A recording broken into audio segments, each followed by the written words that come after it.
Come, let us explore the non-duality meditation, the ultimate awakening.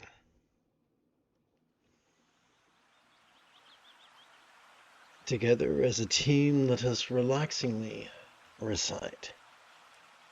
It's not our fault if we've only been exposed to weak-minded teachers and authors who cannot instruct themselves out of a wet paper bag. It's not an indictment against our wisdom or spirituality if the feckless or the elitist could not or would not spell out for us duality as well as its transcendence. Let us begin remedying that with a review. Level 1. Each time we silently and mentally recite the demonstrative pronoun this or the verb noticing during our inhalation.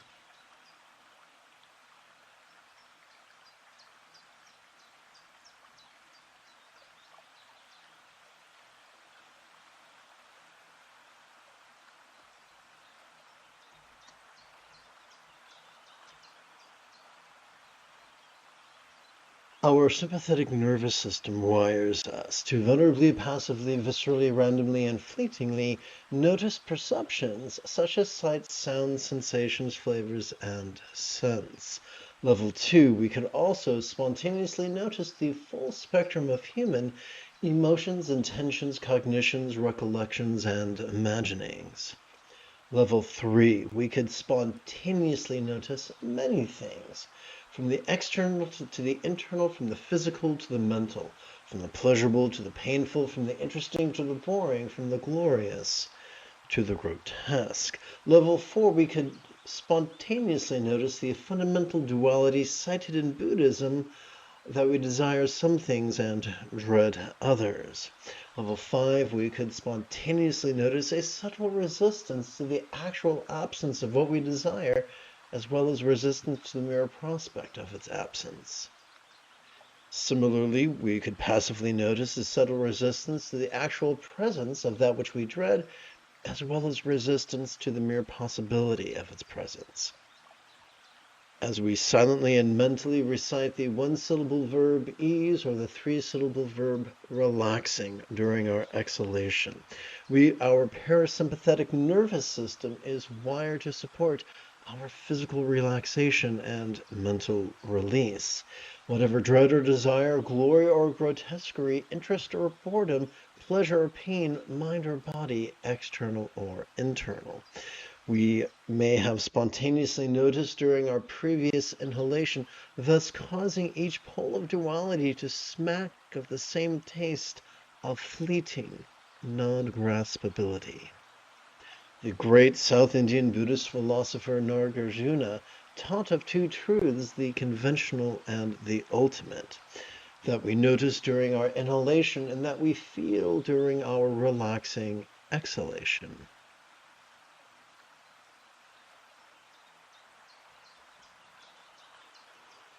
Each being, enlightened or not, is therefore wired to notice duality during each inhalation and taste of non-duality during each exhalation. This is not an indictment. Au contraire, it is necessary. For just as a one-winged bird cannot take to the sky, those who convince themselves they do not perceive the conventional cannot experience nirvana, despite the pseudo-spiritual blatherings of individuals who think themselves Buddhas, whilst remaining merely self-important boobs. Let us turn our attention to simple perception. As we relax into our exhalation, whatever beauty or ugliness we may have noticed during our previous inhalation could feel as if it was melting into the simplicity of just sight. That's a little loud. As we relax into our exhalation, whatever harmony or discord we might have noticed during our previous inhalation could feel as if it was melting into the simplicity of just sound. As we relax into our exhalation, whatever pleasure or pain we might have noticed during our previous inhalation could feel as if it was melting into the simplicity of just sensation.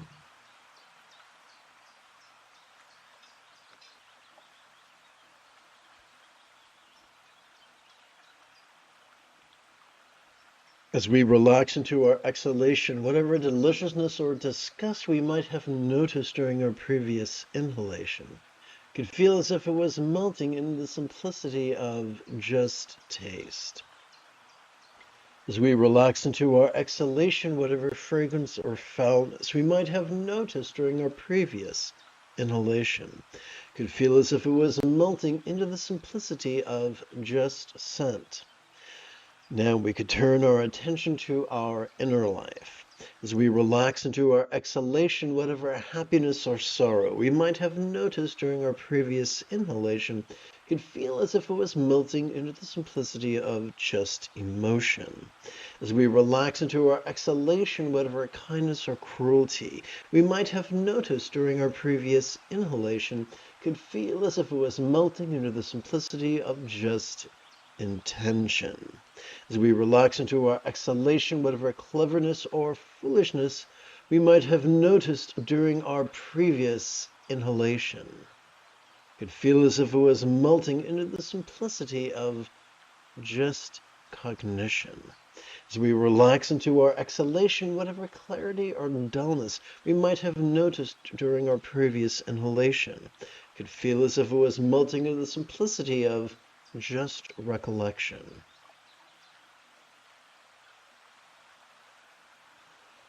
As we relax into our exhalation, whatever triumph or defeat we might have noticed during our previous inhalation could feel as if it was melting into the simplicity of just imagination.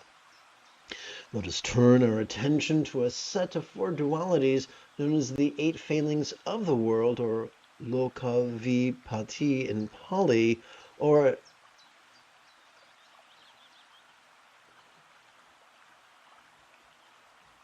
known as the 8 worldly concerns, Astoloka Dharma in Sanskrit.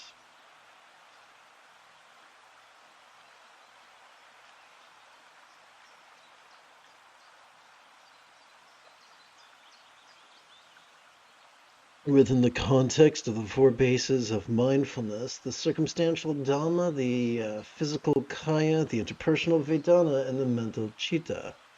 As we relax into our exhalation, whatever wealth or lack we might have noticed during our previous inhalation could feel as if it was melting into the simplicity of just the circumstantial.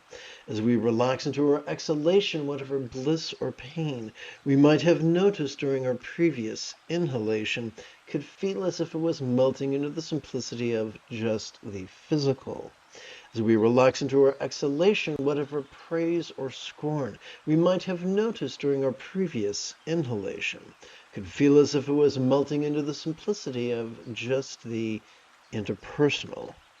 As we relax into our exhalation, whatever fame or shame we might have noticed during our previous inhalation could feel as if it was melting into the simplicity of just the mental.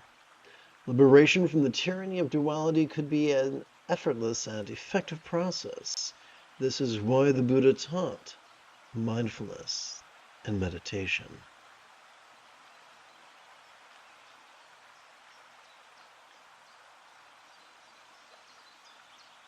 Having completed our opening lesson, it's time for us to shift gears.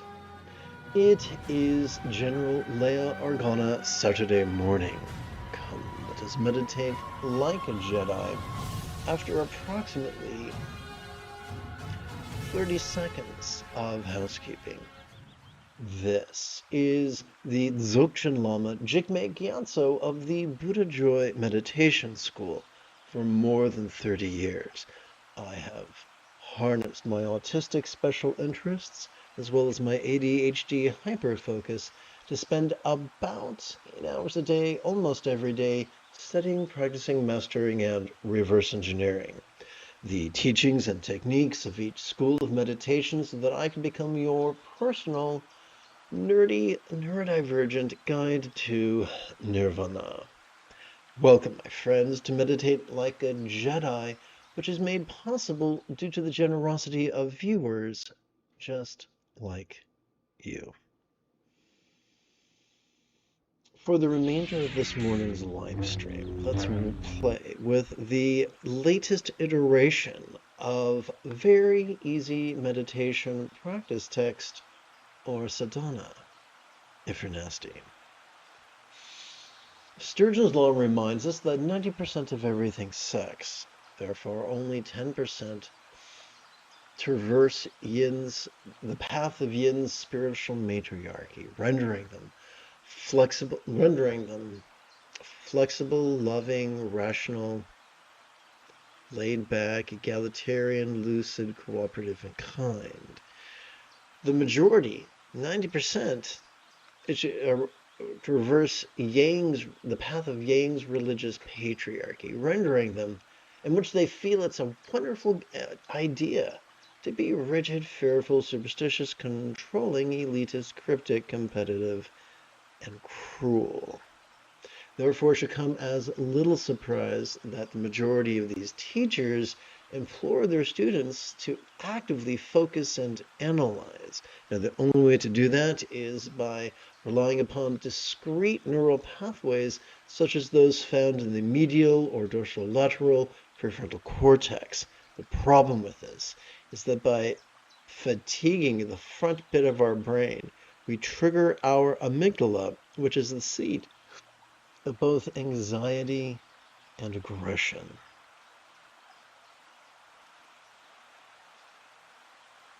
Which is, of course, the opposite of the peace and love we hope to receive from meditation. The antidote is simple. You see, every time we inhale, we have evolved to automatically access the sympathetic nervous system ensconced within the middle third of our spinal cord. This bad boy has evolved to help us to vulnerably, passively, viscerally, randomly, fleetingly notice mind's antics of perception, emotion, intention, cognition, recollection, and imagination. Thus opening wide the vista, encompassing the external and internal, the physical and mental, the pleasurable and painful, the interesting and boring, the glorious and grotesque, and all points in between.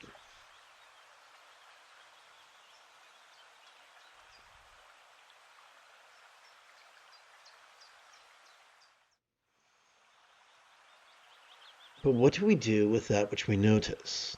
Every time we exhale, once again, thanks to evolution, we are wired to automatically access the parasympathetic nervous system divided between the lower third and the upper third of that same spinal cord.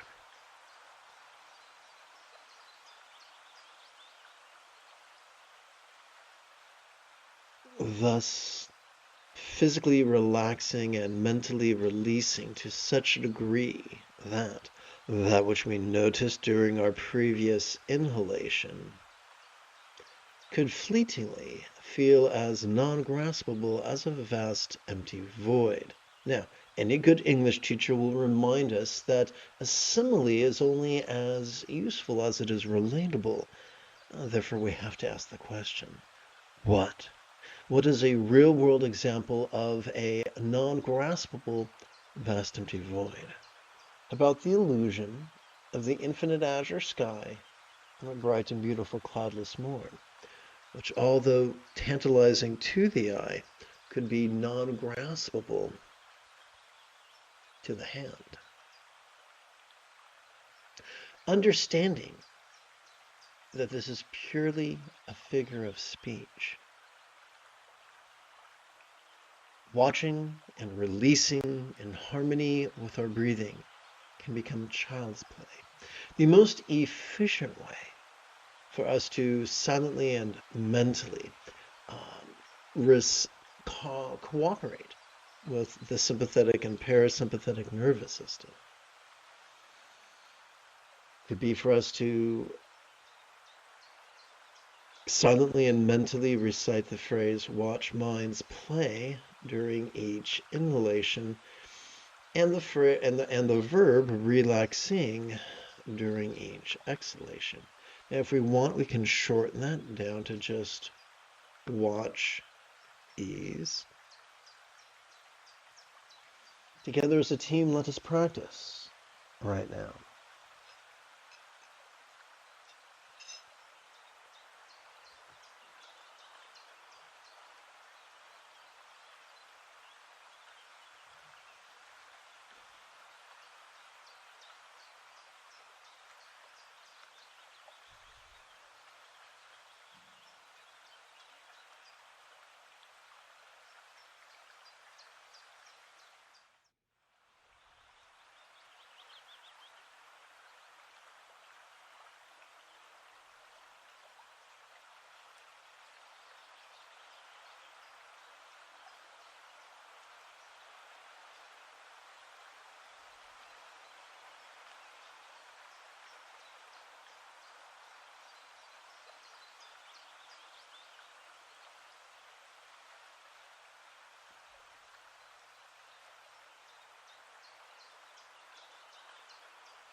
The nudity of the archetype reminds us of mindfulness. The translucence implied by the painting reminds us that as we exhale, as we relax into our exhalation, that which we noticed during our previous inhalation can feel as non-graspable as a vast empty void.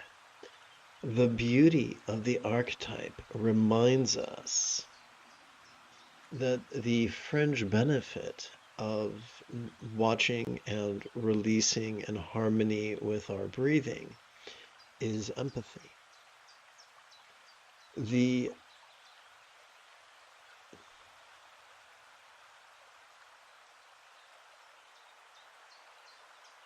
I'm looking for the right adjective. Give me a minute.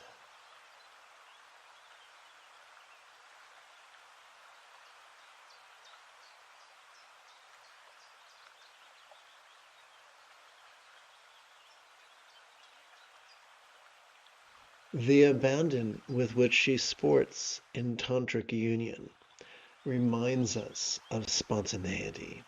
The stability with which he sits reminds us of centeredness. Together we get the centered spontaneity, which is the key to the effortless effort that is the sixth fold of the Buddha's eightfold path. Yes, if we wish, during our inhalation, we could silently and mentally recite "Watch Minds Play." And as we exhale, we could silently and mentally recite "Relaxing." Or we may prefer the one-syllable version, which is simply the silent and mental recitation of the verbs watch and ease, in harmony with the inhalation and exhalation of our mindfulness and meditation. I should say comprising or driving our mindfulness and meditation.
Welcome to the final portion of this morning's group practice. That's about a bit of review.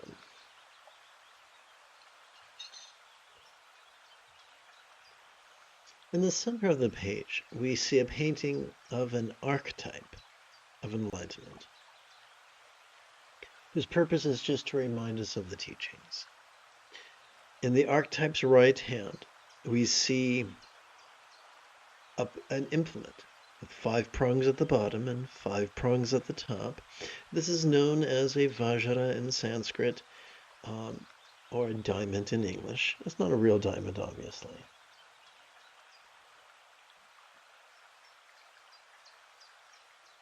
This reminds us that as we inhale, we are wired to watch minds play, and to watch vulnerably, passively, viscerally, randomly, and fleetingly. Minds play of perception, emotion, intention, thought, memory, and imagining. We're wired to notice all manner of phenomena, from the external to the internal, from the physical to the mental, from the pleasurable to the painful, from the interesting to the boring, from the glorious to the grotesque. In this archetype's left hand, we see an upside down bell. Here's the bell, and here's the handle of the bell. This reminds us that as we relax into our exhalation, that which we noticed during our previous inhalation can feel as resounding yet non-graspable as the ring of a bell. Imagine holding a bell, you ring it, it's quite loud, but with every moment the volume decreases more and more and more and more until the sound of the ring is just a dimming memory.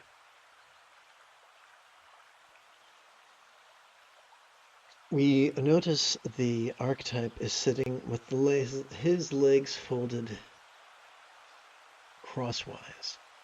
This reminds us that the play of the relaxing into mind's awareness renders both samsara and nirvana non-dual, renders both hope and fear equally non-graspable. And of course, if you prefer the one-syllable version of watch, ease, that'll work just fine.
You have taken your first step into a much larger world.